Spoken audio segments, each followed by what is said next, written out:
Encore, je sais que tu m'entends. Écoute-moi. La forêt t'a mangé, mais une poignée d'hommes t'a redonné un visage. Les descendants de tes bâtisseurs sont toujours là, disséminés alentour. Dans tes entrailles, depuis bientôt 1000 ans, dieux et démons barattent l'océan de lait. On dit qu'ils cherchent l'élixir d'immortalité. Ils semblent l'avoir trouvé à te voir ainsi ressuscité.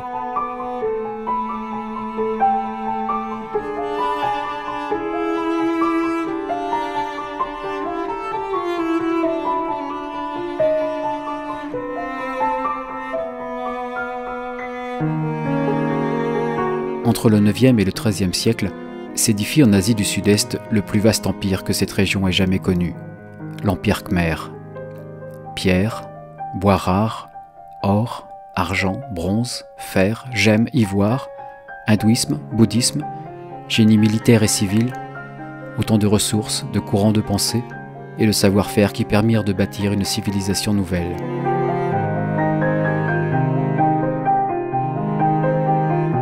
Durant cette période, une succession de souverains érige de gigantesques temples à la gloire des divinités de l'hindouisme, puis du bouddhisme.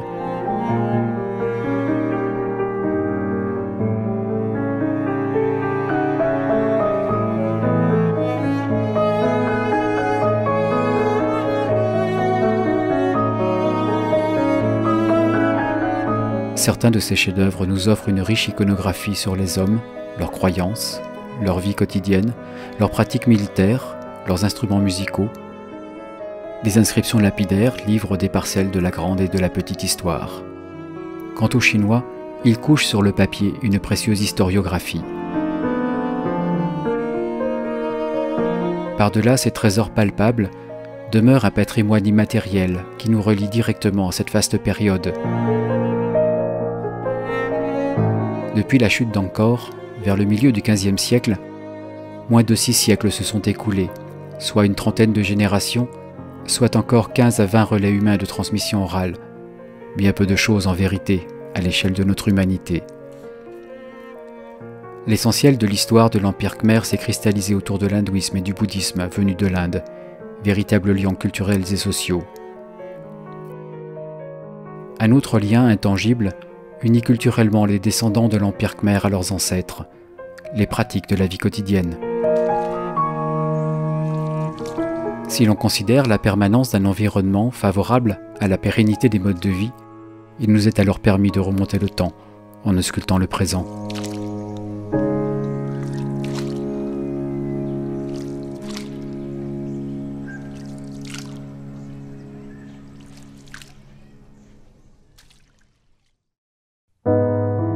Encore, humblement je me tiens devant toi, au pied de ton grand livre de pierre. Jamais ne me lasse de te contempler, de percevoir la vie de ceux dont tu conserves la mémoire. Je laisse venir en moi les images de leurs descendants, rencontrés au-delà des monts et des mers.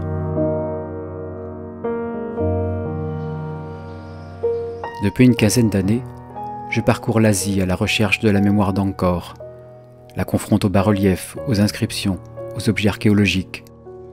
De l'Inde à Bali, en passant par le Népal et l'ensemble de l'Asie du Sud-Est, je suis les routes de l'hindouisme et du bouddhisme, observe les modes de vie, les outils, les rituels, principalement les pratiques musicales et les instruments qui les servent.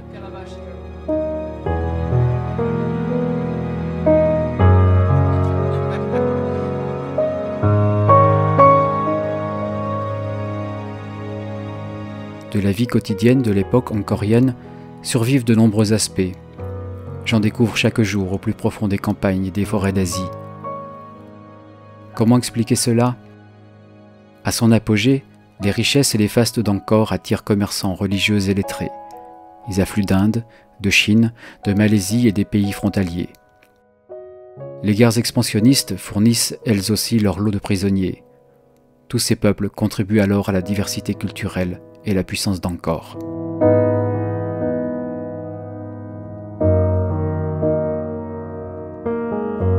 Angkor. Hier j'ai sillonné la grande Indochine, à la rencontre des gardiens de ta mémoire, afin que demain, tes enfants se souviennent.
Rendons-nous tout d'abord sur l'un de mes terrains de prédilection, les confins frontaliers du Cambodge, du Vietnam et du Laos.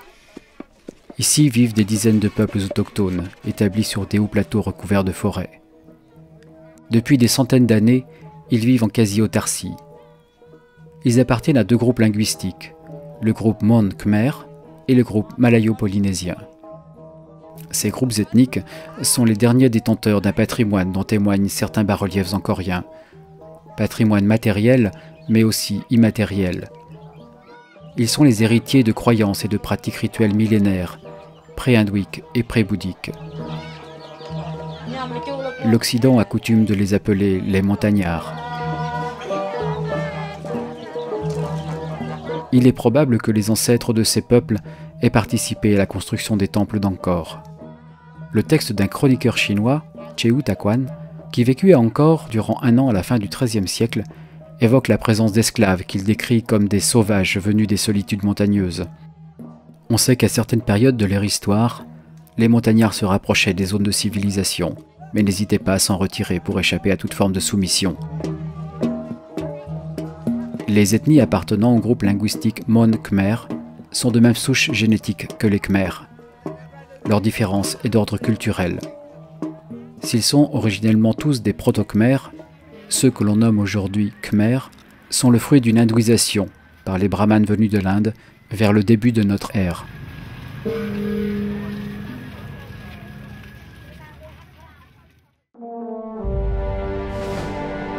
Nous allons maintenant nous intéresser aux extraordinaires bas-reliefs des temples angkoriens. Nous les confronterons aux pratiques des montagnards et des Khmers des campagnes, mais aussi à celles des peuples de l'Indochine proprement dite, celle qui s'étend de l'Inde à la Chine.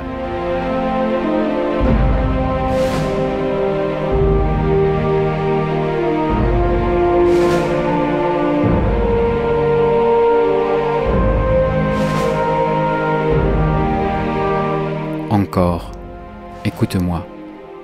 Je vais maintenant te raconter ce que j'ai vu hors de tes murs.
À l'époque médiévale, la tenue vestimentaire des Khmers varie selon leur rang et leur fonction sociale.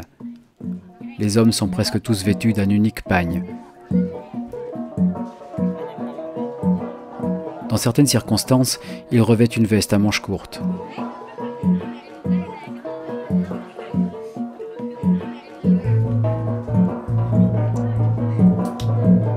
Les femmes portent une jupe longue. Le texte du chroniqueur chinois du XIIIe siècle nous apporte quelques précisions. Tous, à commencer par le souverain, hommes et femmes, se coiffent en chignon. Ils ont les épaules nues, ils s'entourent simplement les reins d'un morceau de tissu. Quand ils sortent, ils y ajoutent une bande de grande étoffe qu'ils enroulent par-dessus la petite. Concernant les étoffes, il y a beaucoup de règles, suivant le rang de chacun.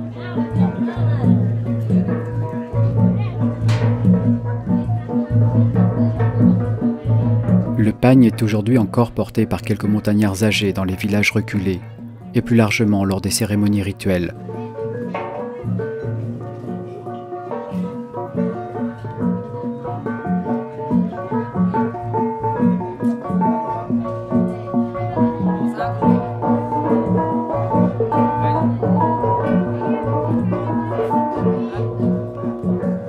Les femmes cachent désormais la totalité de leur corps dans une pièce de tissu. Quant au chignon, il a disparu chez les hommes. Il demeure l'apanage des femmes des générations les plus âgées.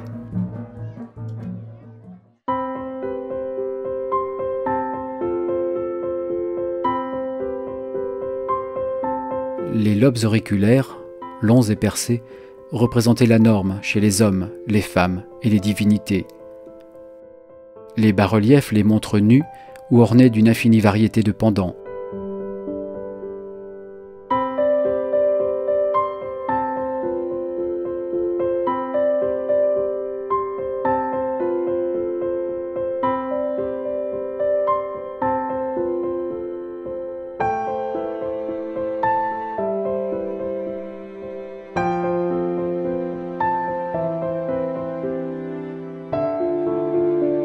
L'archéologie nous en a restitué un certain nombre, en bronze et en or.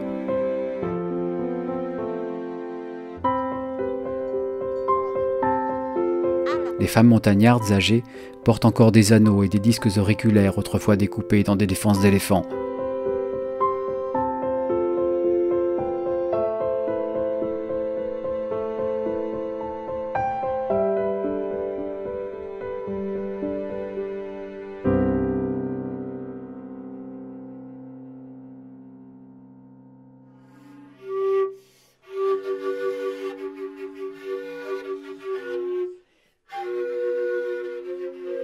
Quelles étaient les pratiques alimentaires des Khmers médiévaux? Le riz constituait la base de l'alimentation.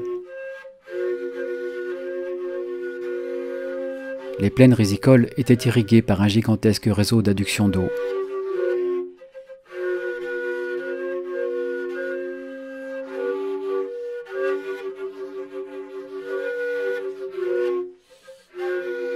Grâce à la proximité du lac Tonlé Sap, l'une des plus grandes réserves piscicoles d'eau douce du monde, le poisson représentait une part importante de l'alimentation.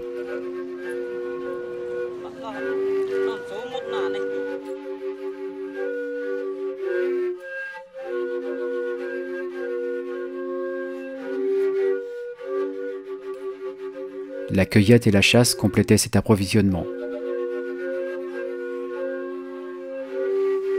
Comme leurs ancêtres, les Khmers des plaines cultivent le riz pluvial. Certains le moissonnent encore avec des outils ancestraux.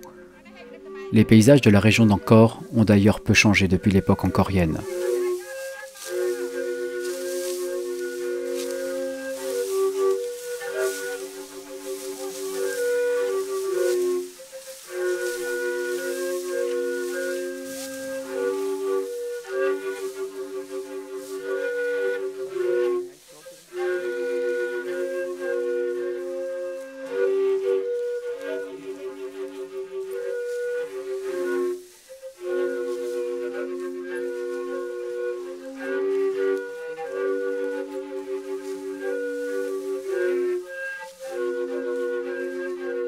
les montagnards continuent de manger la forêt, c'est-à-dire à essarter, couper les arbres, brûler et semer le riz de montagne.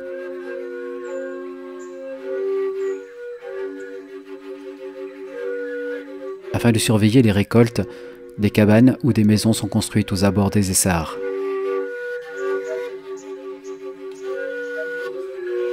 Pour la chasse, l'arbalète représente l'arme idéale. Les montagnards maîtrisent à la fois sa fabrication et la préparation du poison dont ils enduisent la pointe des flèches, afin de paralyser les proies.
Ce bas-relief présente deux techniques de pêche, toujours d'actualité, le carrelet et l'épervier.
Les Khmers médiévaux cuisaient les poissons au feu de bois, en les maintenant dans une tige végétale fondue.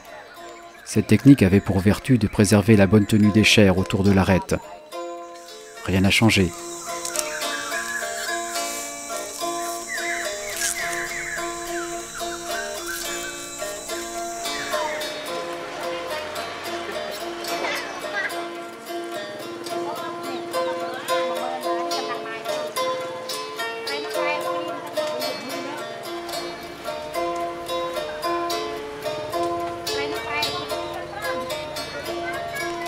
Quant à la viande, elle était bouillie dans une marmite reposant sur 3 pierres.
L'un des traits caractéristiques de la culture des montagnards est de consommer la bière de riz dans des jarres.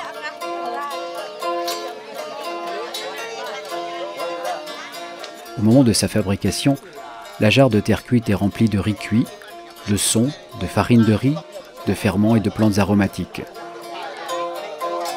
Elle est ensuite fermée pour que s'active la fermentation.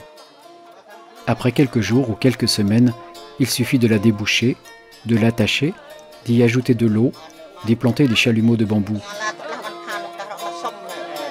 Avant de consommer la bière de riz, des vœux sont prononcés par les convives.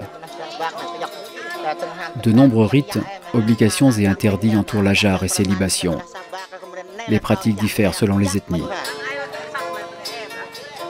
Ces 2 femmes sont des médiums venus pour intervenir auprès des esprits afin d'enrayer la maladie d'une villageoise. Familles et amis sont réunis pour l'occasion. La jarre est le ferment de la convivialité. D'une manière générale, tout événement heureux ou malheureux offre l'occasion de déboucher une jarre.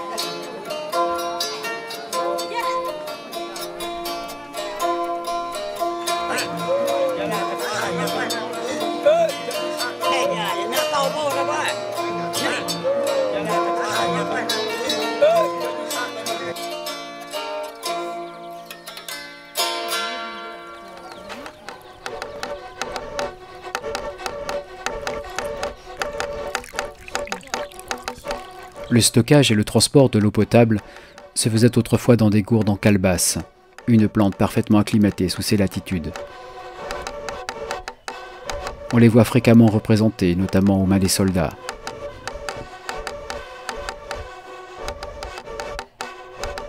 Ce contenant, solide et imputrescible, est idéal pour rafraîchir l'eau au seul contact de l'air ambiant.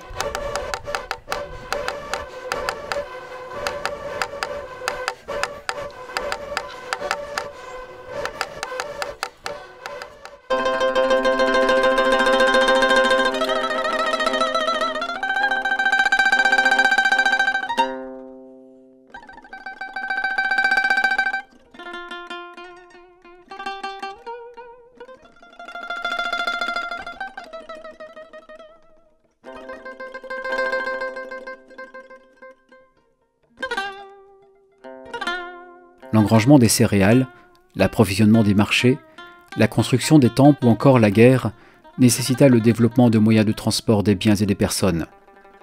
Pour les charges les plus modestes, la palanche demeure l'outil privilégié dans le sud-est asiatique.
Les charrettes à roues de bois rayonnées n'ont pas changé, elles non plus.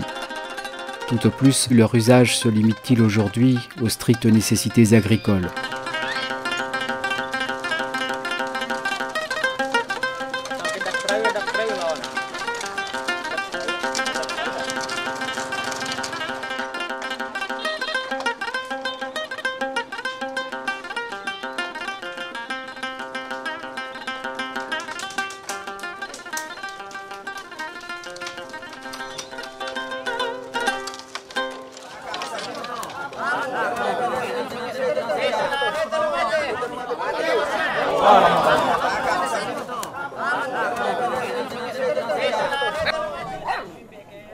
Les divertissements perdurent eux aussi à travers le temps. Échecs, luttes ou combats de coqs. Les combats de coqs, autorisés ou non, sont répandus en Asie. Originellement, il s'agissait peut-être d'un mode de sublimation de l'agressivité des hommes, visant à limiter les règlements de compte directs entre individus. Comme l'homme, le coq est bipède, apprécie les céréales tout en étant omnivore, défend sa famille contre les prédateurs et combat avec ses semblables pour s'approprier un territoire et des femelles. Ainsi, afin de limiter les dangers liés au conflit viril au sein de la communauté, certains groupes ont préféré s'en remettre au verdict des coqs. Aujourd'hui, ces combats alimentent plutôt un appétit pour le jeu, sans toutefois renier, il est vrai, une certaine virilité.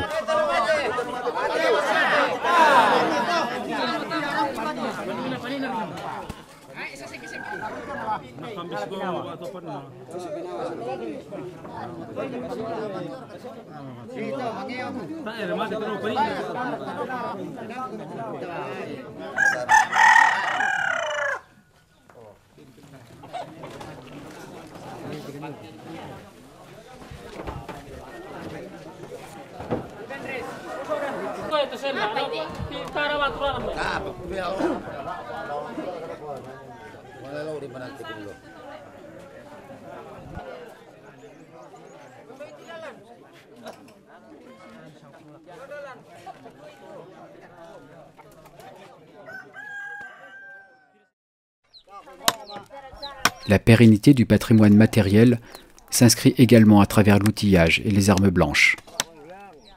Le coupe-coupe est l'outil de base des montagnards et des Khmers de certaines régions. Il est en quelque sorte le prolongement du corps de l'homme et constitue un symbole initiatique. Lorsqu'un garçon est en âge de travailler, son père lui en met un sur l'épaule.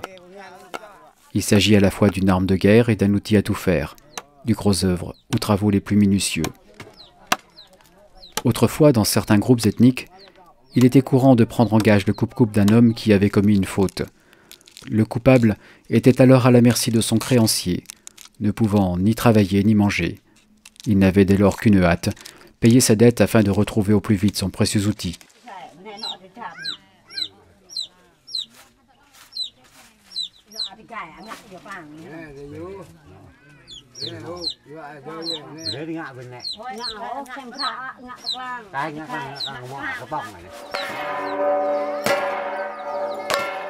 La logique du progrès aurait voulu que les armes proprement guerrières, comme les sabres et les boucliers, cèdent la place aux armes à feu.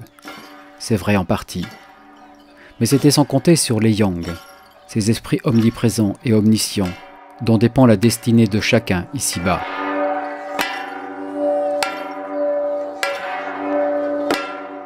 Par cette chorégraphie, les Nga du Laos cherchent à se concilier les esprits.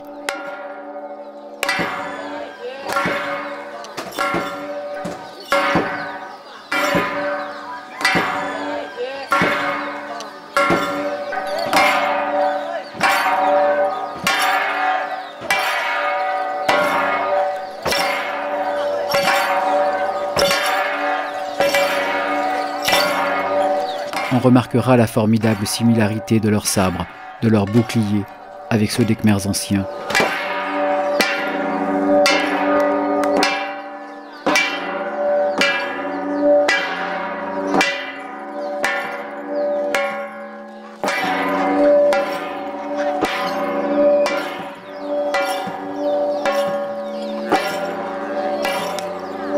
On remarquera également la présence des deux bandes de tissu croisant sur le corps, probablement une protection magique.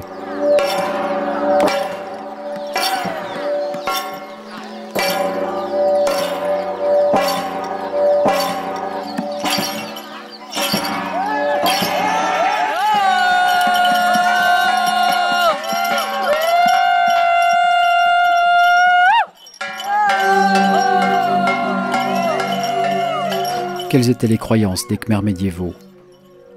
Jusqu'à l'arrivée du bouddhisme et de l'hindouisme, venus de l'Inde dès les premiers siècles de notre ère, l'animisme prévalait partout dans le sud-est asiatique. Toutefois, l'apparition de ces deux courants de pensée n'allait pas totalement éradiquer les croyances millénaires, mais fusionner avec elles. Aujourd'hui encore, même les bouddhistes les plus fervents continuent de faire des offrandes à toutes sortes d'esprits.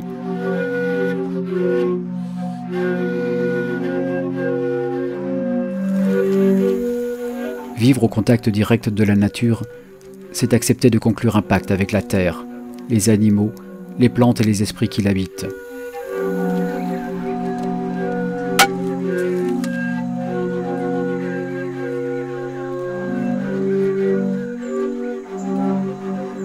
Plusieurs bas-reliefs montrent des hommes aux prises avec des animaux sauvages, attestant, comme s'il était utile de le rappeler, la dangerosité du milieu.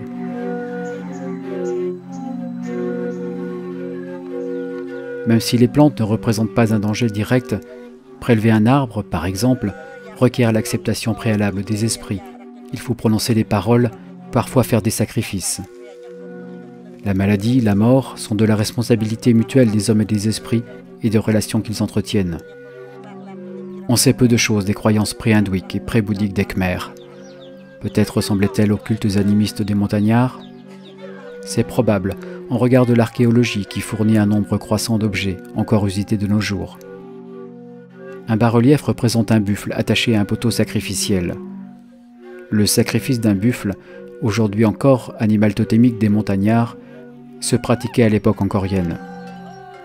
Dans nombre de légendes, le buffle est considéré comme un homme, possède un nom.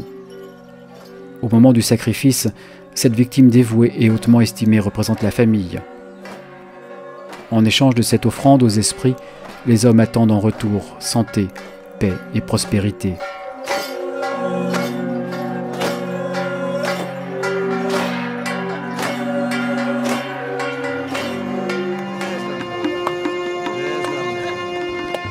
शक्ति का दीप जले बाबा हस्तस्य भूषणं दानः कर्पूर गौरम करुणावतारम संसारसारम भुजगेन्द्रहारम सदा वसंतं हृदयारविन्दे भवं भवामि सहितं Namami De nombreuses représentations d'ascètes et de prêtres, soit dans un but décoratif, soit dans un souci narratif, émaillent les murs des temples. Les sadhus indiens ou les brahmanas balinais semblent sortir tout droit de ces bas-reliefs, nous faisant sortir d'un univers monochrome pour pénétrer dans un monde haut en couleurs.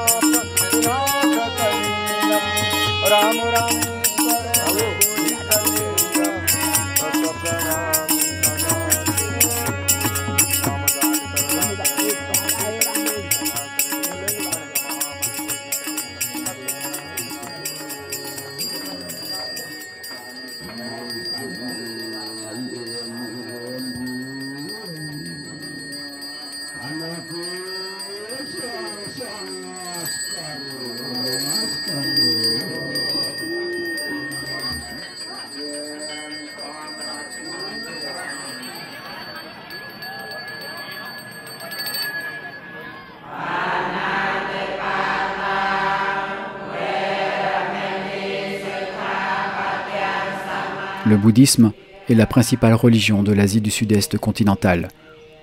Le chroniqueur chinois Chao Taquan rapporte ceci dans son journal à propos des bonzes et des temples bouddhiques. Les bonzes se rasent la tête, portent des vêtements jaunes, se découvrent l'épaule droite.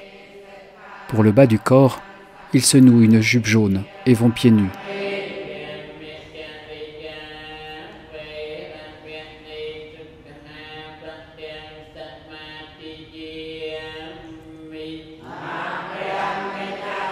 Leurs temples peuvent être couverts en tuiles,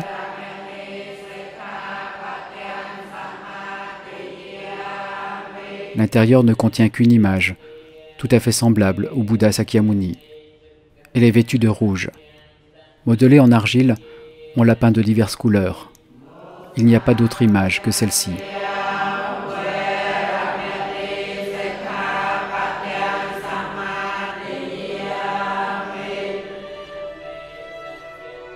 le temple d'Angkor Wat figure sur le drapeau national du Cambodge. C'est dire son importance symbolique pour le pays.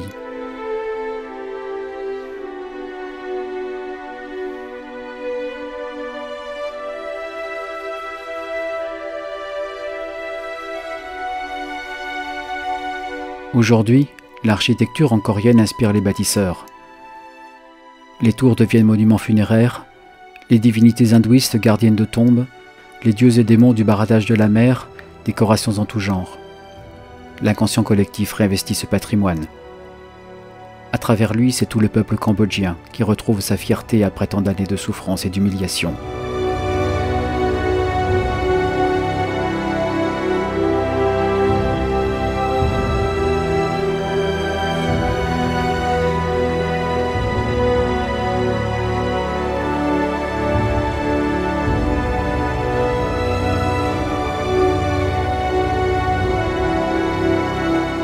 Encore, lorsque la première fois j'ai parcouru tes pages historiées, j'y ai vu des musiciens, des chanteurs, des danseurs, hommes et femmes. Mon vœu le plus cher fut alors de partir retrouver les sonorités qui avaient jadis fait résonner tes murs. Veux-tu maintenant les entendre ?